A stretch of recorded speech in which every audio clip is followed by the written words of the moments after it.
എറണാകുളം ജില്ലയിലായിരുന്നു നാടിനെ നടുക്കിയ ദാരുണ സംഭവം അരങ്ങേറിയത്. രാവിലെ ഏകദേശം 10 മണിയോടുകൂടി പെരുമ്പാവൂരുള്ള തന്റെ വസതിയിലേക്ക് ബിഷപ്പ് മാത്യൂസ് ജേക്കബ് എത്തിയ സമയത്തായിരുന്നു അസ്വാഭാവികമായ നിലയിലുള്ള ഒരു രൂക്ഷഗന്ധം അനുഭവപ്പെട്ടത്. ബിഷപ്പിന്റെ വീടിനു മുൻപിൽ പച്ചക്കറി കച്ചവടം ചെയ്യുന്ന വ്യക്തികളുടെ പച്ചക്കറിയും മറ്റ് സാധനങ്ങളും അദ്ദേഹത്തിന്റെ വീടിന്റെ പിൻഭാഗത്തുള്ള ഷെഡിലാണ് സൂക്ഷിക്കാറുള്ളത്. അതുകൊണ്ട് തന്നെ ഗേറ്റ് എല്ലായ്പ്പോഴും തുറന്നു തന്നെയാണ് ഇടാറുള്ളത്. കാറിൽ നിന്ന് പുറത്തേക്കിറങ്ങിയ ബിഷപ്പും ഡ്രൈവറും മൂക്ക് ഒരുപോലെ തന്നെ പൊത്തിപ്പിടിച്ചു. രൂക്ഷഗന്ധത്തിന്റെ കാരണം എന്താണെന്ന് അന്വേഷിക്കാൻ ഡ്രൈവറോട് ആവശ്യപ്പെടുകയും അയാളെ വീടിന്റെ പിൻഭാഗത്തേക്ക് പറഞ്ഞു വിടുകയും ചെയ്തു. വീടിന്റെ പരിസരത്ത് നിൽക്കാൻ പോലും കഴിയാത്ത സാഹചര്യമായതുകൊണ്ട് തന്നെ ബിഷപ്പ് മാത്യൂസ് ജേക്കബ് ഗേറ്റ് വിട്ട് പുറത്തേക്കിറങ്ങി സമീപത്തുള്ള ഹോട്ടലിലെത്തി ഹോട്ടലുടമയോടും വിവരം പറഞ്ഞു. വീടിന്റെ പിൻഭാഗത്തെ പച്ചക്കറികൾ വെക്കുന്ന ഷെഡിൽ എലിയോ മറ്റോ ചത്തുകിടക്കുന്നതാകുമെന്ന് പറഞ്ഞുകൊണ്ട് ഹോട്ടലുടമയും ബിഷപ്പിന്റെ കോമ്പൗണ്ടിലേക്ക് തിരച്ചിൽ നടത്തുന്നതിനായി കയറി. കോമ്പൗണ്ടിന്റെ പിൻഭാഗത്തുള്ള ഷെഡിൽ പച്ചക്കറി സൂക്ഷിക്കുന്ന പച്ചക്കറി കടക്കാരന്റെ കട ഇതേസമയം അടഞ്ഞുകിടക്കുന്നത് ബിഷപ്പിന്റെ ശ്രദ്ധയിൽപ്പെട്ടു. ഏതാനും നിമിഷങ്ങൾക്കകം തന്നെ വീടിന്റെ പിൻഭാഗത്തേക്ക് തിരച്ചിൽ നടത്തുന്നതിനായി പോയ ഡ്രൈവറും ഹോട്ടലുടമയും തിരികെ മടങ്ങിയെത്തി. രൂക്ഷഗന്ധം വമിക്കുന്നത് ബിഷപ്പിന്റെ വീടിന്റെ പിൻഭാഗത്തുള്ള സെപ്റ്റിക് ടാങ്കിൽ നിന്നാണെന്നും ടാങ്കിനുള്ളിലേക്ക് എന്തോ വീണിട്ടുണ്ടെന്നും തിരച്ചിൽ നടത്താൻ പോയ വ്യക്തികൾ അദ്ദേഹത്തെ അറിയിച്ചു. സെപ്റ്റിക് ടാങ്കിനുള്ളിൽ എന്തോ വീണു എന്ന് കേട്ടപ്പോൾ തന്നെ അച്ഛന് എന്തോ സംശയം തോന്നി. അതിലേക്ക് പെരിച്ചാഴിയോ പൂച്ചയോ ഒന്നും തന്നെ വീഴാൻ യാതൊരു സാധ്യതയുമില്ല. വളരെ ഭംഗിയായി മൂടി അടച്ചു വെച്ചിരിക്കുന്നതാണ് സെപ്റ്റിക് ടാങ്ക്. സംഭവം അറിഞ്ഞ് അവിടെ കൂടിയ ആളുകൾ എല്ലാവരും ചേർന്ന് സെപ്റ്റിക് ടാങ്കിന്റെ ഭാഗം ഒന്നുകൂടി പരിശോധിക്കാൻ തീരുമാനിക്കുകയും ആ വീടിന്റെ പിൻഭാഗത്തേക്ക് പോവുകയും ചെയ്തു. വീടിന്റെ പിൻഭാഗത്തേക്ക് ആളുകൾ തിരച്ചിലിനായി പോയപ്പോൾ ബിഷപ്പും കൂടെ പോയി. അവിടേക്ക് എത്തിയ നാട്ടുകാർ നടുക്കുന്ന ഒരു കാഴ്ച കണ്ടു. സെപ്റ്റിക് ടാങ്കിന് സമീപമുള്ള പുല്ലിലൊക്കെ രക്തം വീണ് കിടക്കുന്നു. ആ കാഴ്ച അവരുടൻ തന്നെ അച്ഛനെ കാണിക്കുകയും ചെയ്തു. എന്തോ അസ്വാഭാവികമായ കാര്യം സംഭവിച്ചിട്ടുണ്ടെന്ന് നാട്ടുകാർക്ക് വ്യക്തമായി. എന്നാൽ സെപ്റ്റിക് ടാങ്കിന്റെ മൂടി അടച്ചു വെച്ചിരിക്കുന്നതിൽ നാട്ടുകാർക്ക് സംശയവും തോന്നി. നാട്ടുകാരുടൻ തന്നെ പോലീസ് സ്റ്റേഷനിൽ വിവരമറിയിക്കുകയും 20 മിനിറ്റിനകം തന്നെ പോലീസ് സംഘം സംഭവസ്ഥലത്തേക്ക് എത്തുകയും ചെയ്തു. അപ്പോഴേക്കും ആ പ്രദേശമാകെ ആളുകളെ കൊണ്ട് നിറഞ്ഞിരുന്നു. എസ്ഐയോട് തന്റെ മനസ്സിൽ തോന്നിയ ഒരു സംശയം ബിഷപ്പ് പറയുകയും ചെയ്തു. 2 ദിവസങ്ങൾക്ക് മുൻപ് അദ്ദേഹം തന്റെ വസതിയിലെത്തിയ സമയത്ത് വീടിന്റെ പിൻഭാഗത്ത് പച്ചക്കറികൾ വെക്കുന്ന ഷെഡിന്റെ ഭാഗത്തുള്ള ഗേറ്റിന്റെ ഒരു ഭാഗം തകർന്ന നിലയിലായിരുന്നു. പച്ചക്കറി വണ്ടി കയറി ഇറങ്ങുന്നതിനിടയിൽ ഗേറ്റ് തകർന്നതാകാമെന്നാണ് താൻ കരുതിയതെന്നും എന്നാൽ ഇപ്പോൾ തനിക്കതിൽ സംശയം തോന്നുന്നു എന്നും ബിഷപ്പ് പോലീസിനെ അറിയിച്ചു. പോലീസ് സംഘം ഉടൻ തന്നെ സെപ്റ്റിക് ടാങ്ക് തുറക്കുന്ന ജോലികൾ നടത്തുന്നതിലേക്ക് ആവശ്യമായ തൊഴിലാളികളെ അവിടേക്ക് വിളിച്ചു വരുത്തി. ഇതിനിടയിൽ വീടിന്റെ പിൻഭാഗത്ത് പച്ചക്കറി വെക്കുന്ന ഷെഡും പോലീസ് സംഘം വിശദമായ പരിശോധനയ്ക്ക് വിധേയമാക്കി. ആ സമയത്തുള്ള ഗ്രില്ല് കുറച്ചു ഭാഗം ചളുങ്ങിയിരിക്കുന്നത് പോലീസിന്റെ ശ്രദ്ധയിലും പെട്ടു. വീടിന്റെ മുൻഭാഗത്തുള്ള പച്ചക്കറിക്കട നടത്തുന്ന വ്യക്തികളെ പോലീസ് സംഘം ഉടൻ തന്നെ അവിടേക്ക് വിളിപ്പിക്കുകയും അവരെയൊക്കെ ചോദ്യം ചെയ്യുകയും ചെയ്തു. കൂട്ടത്തിലുണ്ടായിരുന്ന രാജേഷ് എന്നൊരു വ്യക്തി താൻ പച്ചക്കറി അവിടേക്ക് ഇറക്കുന്നതിനിടയിൽ തന്റെ വണ്ടിയുടെ ഒരു ഭാഗം കൊണ്ട് ഗ്രില്ല് ചളുങ്ങിയതാണെന്നുള്ള കാര്യം പോലീസിനെ അറിയിച്ചു. സമീപത്തുള്ള കടക്കാരെയും നാട്ടുകാരെയും ഒക്കെ പോലീസ് സംഘം വിശദമായി തന്നെ ചോദ്യം ചെയ്തു. തൊട്ട് തലേ ദിവസം മുതൽ തന്നെ പല സമയങ്ങളിലും അതിരൂക്ഷ ഗന്ധം വമിക്കുന്നതായി തങ്ങൾക്ക് അനുഭവപ്പെട്ടതായി നാട്ടുകാർ പോലീസിന് മൊഴി നൽകി. ദിവസങ്ങൾ പഴക്കമുള്ള എന്തോ സാധനം സെപ്റ്റിക് ടാങ്കിനുള്ളിലുണ്ടെന്ന് പോലീസും ഉറപ്പിച്ചു. സംഭവസ്ഥലത്തേക്കെത്തിയ തൊഴിലാളികൾ സെപ്റ്റിക് ടാങ്ക് തുറന്ന് പരിശോധന ആരംഭിച്ചു. ഏതാനും നിമിഷങ്ങൾക്കകം തന്നെ ജോലിക്കാരുടെ ഉറക്കെയുള്ള നിലവിളി ശബ്ദമാണ് പോലീസുകാരും നാട്ടുകാരും കേട്ടത്. ടാങ്കിനുള്ളിൽ ഒരു സ്ത്രീയുടെ മൃതദേഹം കിടക്കുകയാണ്. തൊഴിലാളികൾ വളരെ പാടുപെട്ട് മൃതദേഹം പുറത്തെത്തിച്ചു. ഒരു പായുടെ മുകളിലേക്ക് ആ മൃതദേഹം കിടത്തി. ആ സ്ത്രീയുടെ ശരീരത്തിൽ വസ്ത്രങ്ങളൊന്നും തന്നെ ഉണ്ടായിരുന്നില്ല. ആ സ്ത്രീയുടെ തല പൂർണ്ണമായും അടിച്ചു തകർത്ത നിലയിലാണ്. അവരുടെ ശരീരത്തിൽ വസ്ത്രങ്ങൾ കാണാതെ വന്നതും തൊഴിലാളികൾ ടാങ്കിനുള്ളിൽ വസ്ത്രങ്ങൾ ഉണ്ടോ എന്ന് ഒരു തിരച്ചിൽ നടത്തി. മൃതദേഹം പാതി അഴുകിയ നിലയിലാണ്. പോലീസിന്റെ നിർദ്ദേശത്തെ തുടർന്ന് ടാങ്കിനകത്ത് മുങ്ങിത്തപ്പുന്ന ആളുകൾ അവരുടെ പരിശോധനകൾക്കിടയിൽ ടാങ്കിനുള്ളിൽ നിന്നും ഒരു ചുറ്റിക കൂടി കണ്ടെത്തി. മൃതദേഹത്തിൽ നിന്നും രൂക്ഷഗന്ധം വമിക്കുന്ന സാഹചര്യത്തിൽ അധിക സമയം അത് അവിടെ വെച്ചുകൊണ്ടിരിക്കുന്നത് പന്തിയല്ല എന്ന് പോലീസിന് മനസ്സിലായി. പോലീസ് സംഘം വിവരമറിയിച്ചതിനെ തുടർന്ന് ഫോറൻസിക് സംഘവും സംഭവസ്ഥലത്തേക്ക് എത്തിയിരുന്നു. ഫോറൻസിക് സംഘത്തിന്റെ പരിശോധന വൈകാതെ തന്നെ ആരംഭിച്ചു. രൂക്ഷഗന്ധം വമിക്കുന്ന സാഹചര്യത്തിൽ കയ്യിൽ അല്പം കർപ്പൂരം പൊടിച്ച് അത് മൂക്കിലേക്ക് മണം പിടിച്ചതിന് ശേഷമാണ് ഫോറൻസിക് സംഘം പരിശോധന ആരംഭിച്ചത്. ടാങ്കിനുള്ളിൽ നിന്ന് കിട്ടിയ ചുറ്റിക ഉപയോഗിച്ച് തന്നെയാണ് ആ സ്ത്രീയുടെ തല അടിച്ചു ചിതറിച്ചിരിക്കുന്നതെന്ന് ഫോറൻസിക് സംഘത്തിന് സംശയം തോന്നി. അധികം വൈകാതെ തന്നെ പരിശോധനകൾ പൂർത്തിയാക്കിയ മൃതദേഹം മെഡിക്കൽ കോളേജിലേക്ക് ഷിഫ്റ്റ് ചെയ്തു. ഇതേ സമയം തന്നെ ഫോറൻസിക് സംഘം സമീപത്തുള്ള പുല്ലിലൊക്കെ പറ്റിപ്പിടിച്ചിരുന്ന രക്തത്തിന്റെ സാമ്പിളുകളൊക്കെ ശേഖരിച്ചു. ഗ്രില്ലിൽ ചളുങ്ങിയ ഭാഗത്ത് ഏതെങ്കിലും വിരലടയാളങ്ങൾ കണ്ടെത്താൻ സാധിക്കുമോ എന്നുള്ള ഒരു പരിശോധന കൂടി വിരലടയാള വിദഗ്ധർ നടത്തി. ഹോസ്പിറ്റലിൽ പോസ്റ്റ്മോർട്ടം നടപടികൾ പുരോഗമിക്കുന്നതിനിടയിൽ തങ്ങളുടെ ചില സംശയങ്ങളൊക്കെ ഡോക്ടർമാർ പോലീസ് സംഘത്തോട് പറഞ്ഞു. ആ സ്ത്രീയുടെ കഴുത്തിൽ തൈറോയിഡിന്റെ സർജറി നടന്നതിന്റെ ലക്ഷണമുണ്ട്. തലയിൽ ചുറ്റിക കൊണ്ടുള്ള അതിശക്തമായ അടിയേറ്റതിനെ തുടർന്നാണ് അവരുടെ മരണം സംഭവിച്ചിരിക്കുന്നത്. 60 വയസ്സിൽ കൂടുതൽ അവർക്ക് പ്രായവുമുണ്ട്. ആ സ്ത്രീയുടെ മരണം സംഭവിച്ചിട്ട് 3-4 ദിവസങ്ങൾ പിന്നിട്ടിട്ടുണ്ട്. പോസ്റ്റ്മോർട്ടത്തിന് മുന്നോടിയായുള്ള ഡോക്ടർമാരുടെ പ്രാഥമിക നിഗമനങ്ങൾ മനസ്സിലാക്കിയ പോലീസ് സംഘം അവരുടെ നടപടിയുടെ അടുത്ത ഘട്ടത്തിലേക്ക് കടന്നു. മിസ്സിംഗ് കേസുകൾ ഏതെങ്കിലും സമീപ ദിവസങ്ങളിൽ രജിസ്റ്റർ ചെയ്തിട്ടുണ്ടോ എന്നൊന്ന് അന്വേഷിക്കാനായിരുന്നു പോലീസ് സംഘം ആദ്യഘട്ടത്തിൽ തീരുമാനിച്ചത്. അങ്ങനെ മറ്റുള്ള സ്റ്റേഷനുകളിൽ അന്വേഷിക്കുന്നതിനിടയിലായിരുന്നു സംഭവം നടക്കുന്നതിന് സമീപത്തുള്ള മറ്റൊരു സ്റ്റേഷനിൽ ഒരു മിസ്സിംഗ് കേസ് റിപ്പോർട്ട് ചെയ്തിട്ടുള്ളത് പോലീസിന്റെ ശ്രദ്ധയിൽപ്പെട്ടത്. ബിഷപ്പിന്റെ സെപ്റ്റിക് ടാങ്കിൽ നിന്നും ഡെഡ് ബോഡി ലഭിക്കുന്നതിന് 3 ദിവസങ്ങൾക്ക് മുൻപ് സമീപത്തുള്ള ശാന്ത എന്നൊരു സ്ത്രീയെ കാണാനില്ല എന്നുള്ള ഒരു പരാതി അവരുടെ മകനും മരുമകളും ചേർന്ന് പോലീസ് സ്റ്റേഷനിൽ നൽകിയിട്ടുണ്ട്. പരാതി നൽകിയപ്പോൾ തന്നെ ആ സ്ത്രീയുടെ പ്രത്യേകതകളും അവരുടെ മക്കൾ പോലീസ് സ്റ്റേഷനിൽ അറിയിച്ചിട്ടുണ്ട്. ശാന്ത എന്ന 61-കാരിക്ക് തൈറോയിഡിന്റെ ഒരു ഓപ്പറേഷൻ കഴിഞ്ഞിട്ടുണ്ട്.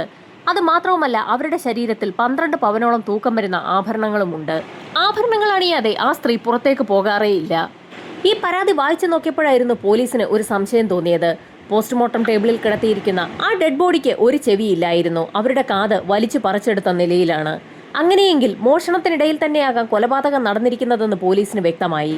ആ സ്ത്രീയുടെ മിസ്സിംഗ് പരാതി സ്റ്റേഷനിൽ ലഭിച്ച നിമിഷം മുതൽ തന്നെ പോലീസ് സംഘം ആ സ്ത്രീയെക്കുറിച്ചുള്ള അന്വേഷണം ആരംഭിച്ചതാണ്. ആ സ്ത്രീയുടെ മൊബൈൽ ഫോൺ കേന്ദ്രീകരിച്ച് പോലീസ് സംഘം അന്വേഷണം നടത്തിയപ്പോൾ അത് സ്വിച്ച്ഡ് ഓഫ് ആണെന്ന് കണ്ടെത്തിയിട്ടുണ്ടായിരുന്നു. ആ സമയത്തായിരുന്നു അവരുടെ കോൾ ഡാറ്റ റെക്കോർഡുകൾ കേന്ദ്രീകരിച്ച് ഒരു അന്വേഷണം നടത്താൻ സൈബർ സെല്ലിന് നിർദ്ദേശം നൽകിയത്. സൈബർ സെല്ലിന്റെ അന്വേഷണത്തിൽ ആ സ്ത്രീ അവസാനമായി വിളിച്ചിരിക്കുന്നത് രാജേഷ് എന്നൊരു വ്യക്തിയാണെന്ന് തെളിഞ്ഞിട്ടുമുണ്ട്. അതിന്റെ ഭാഗമായി പോലീസ് സംഘം രാജേഷ് എന്ന യുവാവിനെ സ്റ്റേഷനിലേക്ക് വിളിച്ചു വരുത്തി ചോദ്യം ചെയ്തിട്ടുമുണ്ട്.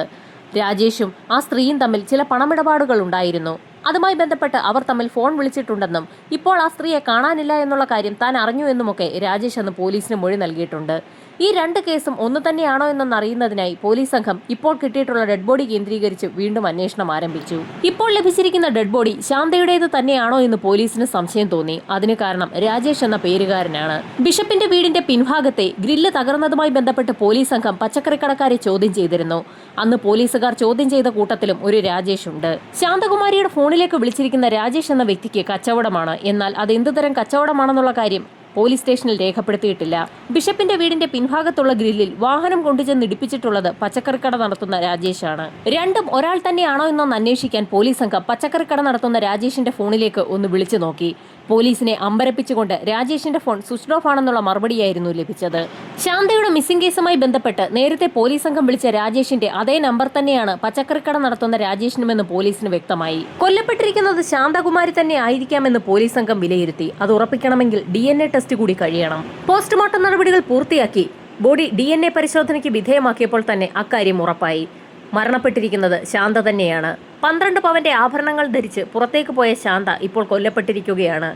ബിഷപ്പിന്റെ വീടിന്റെ പരിസരത്തുള്ള ആളുകളെയൊക്കെ പോലീസ് സംഘം വിശദമായി ഒന്നുകൂടി ചോദ്യം ചെയ്തു. ആ സമയത്തായിരുന്നു ആ കടയിലേക്ക് ചായ കുടിക്കാനെത്തിയ ചില ആളുകൾ പോലീസിനോട് രാജേഷിനെ ബിഷപ്പിന്റെ കോമ്പൗണ്ടിൽ വെച്ച് അവർ സംഭവം നടക്കുന്നതിന് 2 ദിവസം മുൻപ് കണ്ടതായി മൊഴി നൽകുന്നത്.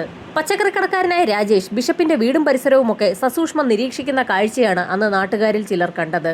എന്നാൽ അവർ നോക്കുന്നു എന്ന് മനസ്സിലാക്കിയ നിമിഷത്തിൽ തന്നെ രാജേഷ് കോമ്പൗണ്ടിൽ നിന്നിറങ്ങി തന്റെ കടയിലേക്ക് പോവുകയും ചെയ്തു. അന്ന് സംശയമൊന്നും തോന്നിയില്ലെങ്കിലും ഇപ്പോൾ സംശയം തോന്നുന്നതായി പല ആളുകളും പോലീസിന് മൊഴി നൽകി. രാജേഷ് കൂടെ ബിഷപ്പിന്റെ കോമ്പൗണ്ടിലേക്ക് കയറുന്നതായി നാട്ടുകാർ പോലീസിന് മൊഴി നൽകി.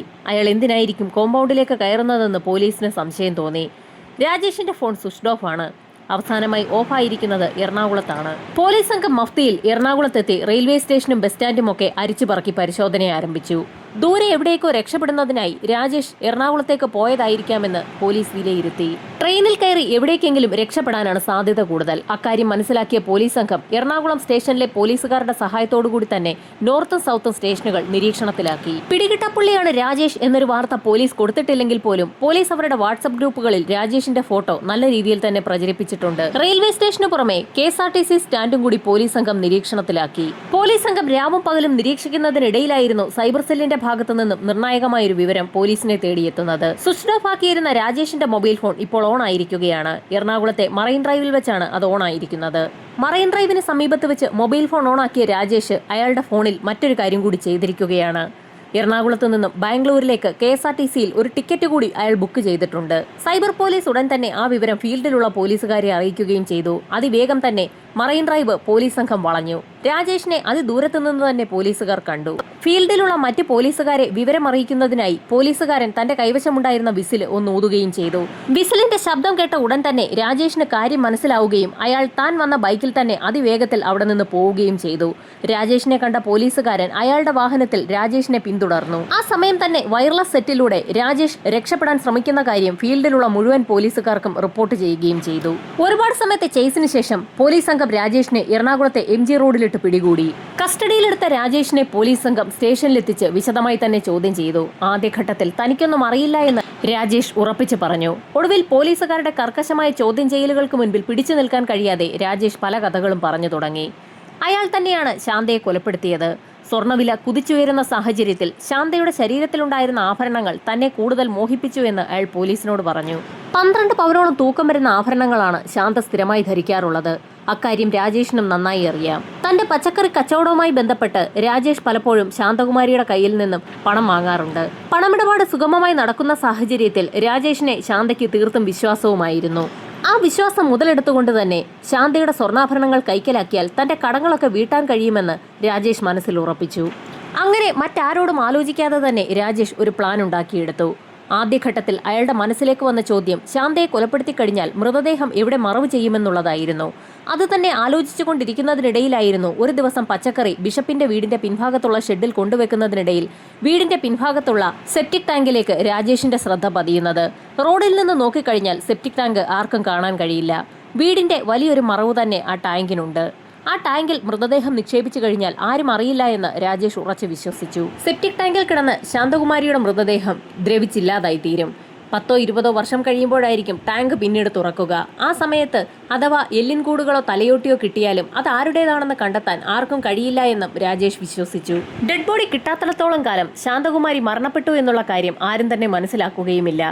എങ്കിൽ പോലും ശാന്തകുമാരിയെ കൊലപ്പെടുത്തിയ ശേഷം അവരുടെ മൃതദേഹം സെപ്റ്റിക് ടാങ്കിന് സമീപം വരെ എത്തിക്കുന്ന സാഹചര്യത്തിൽ ഏതൊക്കെ വ്യക്തികൾ തന്നെ കാണാൻ സാധ്യതയുണ്ടെന്ന് മനസ്സിലാക്കുന്നതിനും അതേക്കുറിച്ച് പഠിക്കുന്നതിനും വേണ്ടിയാണ് രാജേഷ് പലപ്പോഴും ബിഷപ്പിന്റെ കോമ്പൗണ്ടിലേക്ക് കടന്നു കയറിയതും പരിസരമൊക്കെ നിരീക്ഷിച്ചതും. അധികം ആരുടെയും ശ്രദ്ധയിൽപ്പെടാത്ത സ്ഥലത്ത് തന്നെയാണ് സെപ്റ്റിക് ടാങ്ക് ഉള്ളത്. രാജേഷ് പലപ്പോഴും പച്ചക്കറി വെക്കുന്നതിനായി ആ കോമ്പൗണ്ടിലേക്ക് കയറാറുള്ളത് കൊണ്ട് തന്നെ ആരും സംശയിക്കില്ല എന്നും അയാൾക്ക് ഉറപ്പായിരുന്നു. എല്ലാ കാര്യങ്ങളും തനിക്ക് അനുകൂലമാണെന്ന് മനസ്സിലാക്കിയ രാജേഷ് അതിനായി ഒരു ദിവസം തിരഞ്ഞെടുത്തു. താൻ കടം വാങ്ങിയ പണം തിരികെ തരാമെന്ന് പറഞ്ഞുകൊണ്ട് ശാന്തകുമാരിയെ ഫോൺ വിളിക്കുകയും ചെയ്തു. ഫോൺ വിളിച്ച നിമിഷത്തിൽ തന്നെ ശാന്തകുമാരി തന്റെ പണം കിട്ടുമല്ലോ എന്നോർത്ത് രാജേഷിനെ കാണാനെത്തി. പണം വീട്ടിലാണ് ഇരിക്കുന്നതെന്നും വാഹനത്തിൽ തന്റെ വീട്ടിലേക്ക് പോകാമെന്നും പറഞ്ഞുകൊണ്ട് ശാന്തകുമാരിയെയും കാറിൽ കയറ്റി രാജേഷ് അവിടെ നിന്നും പുറപ്പെട്ടു. തീർത്തും വിജനമായ ഒരു സ്ഥലത്തെത്തിയപ്പോൾ രാജേഷ് തന്റെ വണ്ടിക്ക് എന്തോ മിസ്സിംഗ് ഉണ്ടെന്ന് പറഞ്ഞുകൊണ്ട് വാഹനം നിർത്തുകയും ചെയ്തു. വാഹനം നിർത്തി പുറത്തേക്കിറങ്ങിയ രാജേഷ് ആ പ്രദേശത്തൊന്നും ആളുകളില്ല എന്ന് ഉറപ്പിക്കുന്നതിനായി വെറുതെ അവിടേക്ക് ഒന്ന് കറങ്ങി. ശേഷം ശാന്തകുമാരി ഇരിക്കുന്ന സീറ്റിന്റെ ഭാഗത്തേക്ക് എത്തിയതും രാജേഷിനോട് ശാന്തകുമാരി എന്തോ ചോദിക്കാൻ വായ തുറന്നതും അപ്രതീക്ഷിതമായി രാജേഷ് അതിവേഗത്തിൽ തന്നെ ശാന്തകുമാരിയുടെ കഴുത്തിലേക്ക് പിടിമുറുക്കി. ഏതാനും നിമിഷങ്ങൾക്കകം തന്നെ ശാന്ത നിശ്ചലയായി. ശാന്തയുടെ മരണം ഉറപ്പാക്കിയ ശേഷം മുൻഭാഗത്തിരുന്നിരുന്ന ശാന്തയുടെ ഡെഡ് ബോഡി കാറിന്റെ പിൻസീറ്റിലേക്ക് കിടത്തുകയും രാജേഷ് അതിവേഗതയിൽ അവിടെ നിന്നും കാർ ഓടിച്ചു പോവുകയും ചെയ്തു. നഗരത്തിലൊക്കെ ഒന്ന് കറങ്ങിയതിനു ശേഷം അന്നത്തെ പകൽ തന്നെ രാജേഷ് ബിഷപ്പിന്റെ വീടിന് സമീപമെത്തി. ബിഷപ്പിന്റെ വീട്ടിൽ ചില നവീകരണ പ്രവർത്തനങ്ങൾ നടക്കുന്നത് കൊണ്ട് തന്നെ ഗേറ്റ് എപ്പോഴും തുറന്നു കിടക്കുകയാണ് പതിവ്. എന്നാൽ അന്ന് രാജേഷിന്റെ ഭാഗ്യത്തിന് അവിടെ ജോലിക്കാരൊന്നും തന്നെ ഉണ്ടായിരുന്നില്ല. സാധാരണയായി പ്രധാന ഗേറ്റിന് സമീപം വാഹനം നിർത്തിയതിനു ശേഷമാണ് പച്ചക്കറി ചാക്കുകൾ പിൻഭാഗത്തുള്ള ഷെഡിലേക്ക് രാജേഷ് കൊണ്ടുപോകാറുള്ളത്. എന്നാൽ അന്ന് ശാന്തയുടെ മൃതദേഹം വീടിന്റെ പിൻഭാഗത്തെ സെപ്റ്റിക് ടാങ്കിന് സമീപം എത്തിക്കേണ്ടതുകൊണ്ട് തന്നെ രാജേഷ് ആരുടെയും ശ്രദ്ധയിൽപ്പെടാതെ തന്നെ തന്റെ വാഹനം ആ കോമ്പൗണ്ടിനുള്ളിലേക്ക് ഓടിച്ചു കയറ്റി. കോമ്പൗണ്ടിനുള്ളിൽ ആ കാർ കടന്നു കഴിഞ്ഞാൽ പിന്നീട് വലിയ മതിൽക്കെട്ടുകൾ ഉള്ളതുകൊണ്ട് തന്നെ പുറത്തു നിൽക്കുന്ന ആർക്കും രാജേഷിനെയോ ആ വാഹനമോ കാണാൻ സാധിക്കില്ല. വാഹനത്തിൽ നിന്നും ശാന്തകുമാരിയുടെ മൃതദേഹം രാജേഷ് പുറത്തേക്കിറക്കി സമീപത്തുള്ള പുല്ലിൽ കിടത്തി. ആ സമയത്തായിരുന്നു ആ സ്ത്രീ ഒന്ന് അനങ്ങുന്നത് അയാളുടെ ശ്രദ്ധയിൽപ്പെട്ടത്. ശാന്തകുമാരിയുടെ മരണം സംഭവിച്ചിട്ടില്ല എന്നുറപ്പായ രാജേഷ് കൈവശം കരുതിയിരുന്ന ചുറ്റിക ഉപയോഗിച്ച് ശാന്തകുമാരിയുടെ തലയിലേക്ക് ആഞ്ഞടിച്ചു. ഏതാനും നിമിഷങ്ങൾക്കകം തന്നെ അവർ നിശ്ചലയായി. അതിനുശേഷം സെപ്റ്റിക് ടാങ്കിന്റെ മൂടി രാജേഷ് തള്ളിമാറ്റി. സെപ്റ്റിക് ടാങ്കിന്റെ മൂടി തള്ളിമാറ്റാൻ കഴിയുമോ എന്നുള്ളതൊക്കെ നേരത്തെ തന്നെ രാജേഷ് മനസ്സിലാക്കിയിരുന്നു. ശാന്തയുടെ മൃതദേഹം ടാങ്കിനുള്ളിലേക്ക് ഇട്ടുകഴിഞ്ഞാൽ ഏതെങ്കിലും കാരണവശാൽ അവരുടെ ശരീരം ആരെങ്കിലും തിരിച്ചറിഞ്ഞാലോ എന്ന് ഭയം തോന്നിയ രാജേഷ് അവരുടെ ശരീരത്തിലുണ്ടായിരുന്ന വസ്ത്രങ്ങളൊക്കെ അഴിച്ചുമാറ്റി. ശേഷം അവരുടെ ആഭരണങ്ങളും അഴിച്ചെടുത്തു. ആഭരണങ്ങൾ അഴിച്ചെടുക്കുന്നതിനിടയിലായിരുന്നു ഒരു കാതിലെ കമ്മൽ ഊരിയെടുക്കാൻ വളരെ പ്രയാസം തോന്നിയത്. മരണപ്പെട്ട ശാന്തയ്ക്ക് ഇനി എന്തിനാണ് കാതും കമ്മലുമൊക്കെ എന്ന് തോന്നിയ നിമിഷത്തിൽ തന്നെ രാജേഷ് ആ സ്ത്രീയുടെ ഒരു കാതിലെ കമ്മൽ വലിച്ചു പൊട്ടിച്ചെടുത്തു. ആ നിമിഷത്തിൽ അവരുടെ ചെവിയുടെ ഒരു ഭാഗം കൂടി അടർന്നുപോയി. ശാന്തയുടെ വസ്ത്രങ്ങളും ആഭരണങ്ങളുമെല്ലാം നേരത്തെ കയ്യിൽ കരുതിയിരുന്ന ബാഗിലേക്ക് രാജേഷ് മാറ്റുകയും ചെയ്തു. അതിനുശേഷം അവരുടെ മൃതദേഹം വലിച്ചിഴച്ച് ആ ടാങ്കിനുള്ളിലേക്ക് ഇട്ടു. സെപ്റ്റിക് ടാങ്കിലേക്ക് ബോഡി വീണ സമയത്തുള്ള ശബ്ദം ആരെങ്കിലും കേട്ടോ എന്നറിയുന്നതിനായി ഷെഡിന് സമീപത്തെത്തിയ രാജേഷ് മതിലിന് മുകളിലൂടെ പുറത്തു നിൽക്കുന്ന ആളുകളെയൊക്കെ ശ്രദ്ധിച്ചു. എന്നാൽ ആ സമയത്തൊന്നും അവിടെങ്ങും ആരും ഉണ്ടായിരുന്നില്ല. അതുകൊണ്ട് തന്നെ ഡെഡ് ബോഡി ടാങ്കിനുള്ളിലേക്ക് വീണ ശബ്ദം ആരും തന്നെ കേട്ടതുമില്ല. കാര്യങ്ങളൊക്കെ ഭംഗിയായി പൂർത്തിയായി എന്ന് മനസ്സിലാക്കിയ രാജേഷ് അതിവേഗം തന്നെ തന്റെ വാഹനവുമായി അവിടെ നിന്നും പുറത്തേക്ക് പോയി. ഈ സമയത്തായിരുന്നു അപ്രതീക്ഷിതമായി രാജേഷിന്റെ വാഹനം കൊണ്ട് ബിഷപ്പിന്റെ വീടിന്റെ പിൻഭാഗത്തുള്ള ഗ്രില്ലിൽ ചളുക്കമുണ്ടായത്. അയാൾ അതൊന്നും ശ്രദ്ധിക്കാതെ തന്നെ അവിടെ നിന്നും കടന്നുപോയി. രാജേഷ് കടന്നു പോകുന്ന വഴിയിൽ തന്നെ ആരും അധികം ശ്രദ്ധിക്കാത്ത ഒരു പ്രദേശത്തെത്തിയപ്പോൾ വാഹനത്തിലുണ്ടായിരുന്ന ശാന്തയുടെ വസ്ത്രങ്ങളൊക്കെ അവിടെ ഒരു സ്ഥലത്തേക്ക് വലിച്ചെറിയുകയും ചെയ്തു. ശാന്തകുമാരിയെ കാണാനില്ല എന്നുള്ള പരാതി ഏതാനും ദിവസങ്ങൾക്കകം തന്നെ പോലീസ് സ്റ്റേഷനിലെത്തുകയും കേസന്വേഷണം തന്നിലേക്ക് എത്തുമെന്നുമൊക്കെ രാജേഷിന് ഉറപ്പായിരുന്നു. അതുകൊണ്ട് തന്നെ തന്റെ വാഹനത്തിൽ പോലീസ് സംഘം ഏതെങ്കിലും രീതിയിലുള്ള പരിശോധന നടത്താൻ സാധ്യതയുണ്ടെന്ന് മുൻകൂട്ടി മനസ്സിലാക്കിയ രാജേഷ് ഒരു അപ്പോൾസറി കടയിലെത്തി തന്റെ വാഹനത്തിന്റെ സീറ്റ് കവറൊക്കെ മാറ്റാൻ വാഹനം അവിടെ ഏൽപ്പിക്കുകയും ചെയ്തു. പിന്നീട് ടൗണിലുള്ള ഒരു ജുവലറിയിലെത്തി ശാന്തകുമാരിയുടെ സ്വർണ്ണാഭരണങ്ങളിൽ കുറച്ച് അവിടെ വിൽക്കുകയും ചെയ്തു. പിന്നീടുള്ള 2 ദിവസങ്ങളിലും കൃത്യമായി ബിഷപ്പിന്റെ വീടിന്റെ മുൻഭാഗത്തുള്ള തന്റെ പച്ചക്കറിക്കടയിൽ രാജേഷ് എത്തുകയും ചെയ്തിരുന്നു. 4ാമത്തെ ദിവസമാണ് ബിഷപ്പ് തന്റെ വീട്ടിലേക്ക് എത്തിയതും രൂക്ഷഗന്ധം അനുഭവപ്പെട്ടതിനെ തുടർന്ന് അക്കാര്യം പോലീസിൽ അറിയിച്ചതും പിന്നീടുള്ള സംഭവങ്ങളൊക്കെ ഉണ്ടായതും. അന്ന് സംഭവമറിഞ്ഞ് രാജേഷും അവിടേക്ക് എത്തിയിരുന്നു. സെപ്റ്റിക് ടാങ്കിൽ നിന്നും ബോഡി എടുക്കുന്നതിന് നാട്ടുകാരെ സഹായിക്കുന്നവരുടെ കൂട്ടത്തിൽ അന്ന് രാജേഷും ഉണ്ടായിരുന്നു. അന്വേഷണം തന്നിലേക്ക് എത്താൻ സാധ്യതയുണ്ടെന്ന് മനസ്സിലാക്കിയ രാജേഷ് പിന്നീട് മൊബൈൽ ഫോൺ ഓഫ് ആക്കുകയായിരുന്നു. 2-3 ദിവസം ഒളിവിൽ കഴിഞ്ഞതിന് ശേഷമായിരുന്നു രാജേഷ് എറണാകുളത്തെത്തി തന്റെ മൊബൈൽ ഫോൺ ഓൺ ആക്കിയതും അവിടെ നിന്നും ബാംഗ്ലൂരിലേക്ക് കടക്കാൻ ശ്രമിച്ചതും. ബാംഗ്ലൂരിൽ നിന്നും മറ്റെവിടേക്കെങ്കിലും പോകാനായിരുന്നു രാജേഷിന്റെ തീരുമാനം. എന്നാൽ അതിനൊക്കെ മുൻപേ പോലീസ് സംഘം രാജേഷിനെ പിടികൂടുകയായിരുന്നു. ഇതിനിടയിൽ രാജേഷിനെതിരെ നിരവധി തെളിവുകളാണ് പോലീസ് സംഘം ശേഖരിച്ചത്. രാജേഷും ശാന്തയും കൂടി രാജേഷിന്റെ കാറിൽ യാത്ര ചെയ്യുന്ന വിഷ്വലുകൾ ചില CCTV ക്യാമറകൾ കേന്ദ്രീകരിച്ച് നടത്തിയ അന്വേഷണത്തിൽ നിന്നും പോലീസിന് ലഭിച്ചിരുന്നു. CCTV വിഷ്വൽസ് കേന്ദ്രീകരിച്ച് നടത്തിയ അന്വേഷണത്തിൽ കുറെ ദൂരം രാജേഷിനൊപ്പം ശാന്ത യാത്ര ചെയ്യുന്നത് കാണാം. ഇടയിലുള്ള ചില വിജനമായ സ്ഥലങ്ങളിലൊന്നും CCTV ഇല്ല. അതിനുശേഷമുള്ള വിഷ്വൽസിലൊക്കെ രാജേഷ് ഒറ്റയ്ക്ക് യാത്ര ചെയ്യുന്നതും കാണാം. അതിനിടയിലുള്ള സ്ഥലത്ത് എവിടെ വെച്ചോ ശാന്ത മിസ്സിംഗ് ആണെന്നുള്ള കാര്യം നേരത്തെ തന്നെ പോലീസിന് മനസ്സിലായിരുന്നു. രാജേഷിന്റെ കാർ കേന്ദ്രീകരിച്ച് ഫോറൻസിക് സംഘവും പോലീസുകാരും നടത്തിയ തിരച്ചിലിൽ പല കാര്യങ്ങളും കണ്ടെത്തിയിരുന്നു. സീറ്റ് കവർ മാറ്റുന്നതിനായി കടയിൽ ഏൽപ്പിച്ചിരുന്നെങ്കിലും ആ കടക്കാര് അതൊന്നും തന്നെ മാറ്റിയിരുന്നില്ല. വാഹനത്തിനുള്ളിൽ നിന്നും ശാന്തകുമാരിയുടെ മുടിയിഴകൾ ഫോറൻസിക് സംഘത്തിന് ലഭിച്ചു. ഇതിനു പുറമെ സെപ്റ്റിക് ടാങ്കിന് സമീപത്തു നിന്നും കിട്ടിയ രക്തത്തുള്ളികൾ DNA പരിശോധനയിൽ ശാന്തകുമാരിയുടേത് തന്നെയെന്ന് തെളിഞ്ഞിരുന്നു. ഈ തെളിവുകളൊക്കെ ലഭിച്ചതിന് ശേഷമാണ് യഥാർത്ഥത്തിൽ പോലീസ് സംഘം മറൈൻ ഡ്രൈവിൽ ഒളിച്ചു നിൽക്കുകയായിരുന്ന രാജേഷിനെ പിടികൂടിയത്. രാജേഷിന്റെ കുറ്റസമ്മത മൊഴി രേഖപ്പെടുത്തിയ പോലീസ് സംഘം തെളിവെടുപ്പ് പൂർത്തിയാക്കി കുറ്റപത്രം ഇപ്പോൾ കോടതിയിൽ സമർപ്പിച്ചിരിക്കുകയാണ്. വിചാരണ ഉടൻ തന്നെ ആരംഭിക്കുന്ന സാഹചര്യത്തിൽ രാജേഷിനുള്ള ശിക്ഷ എന്താണെന്നുള്ളത് വരും ദിവസങ്ങളിൽ തന്നെ കാത്തിരുന്ന് കാണാം.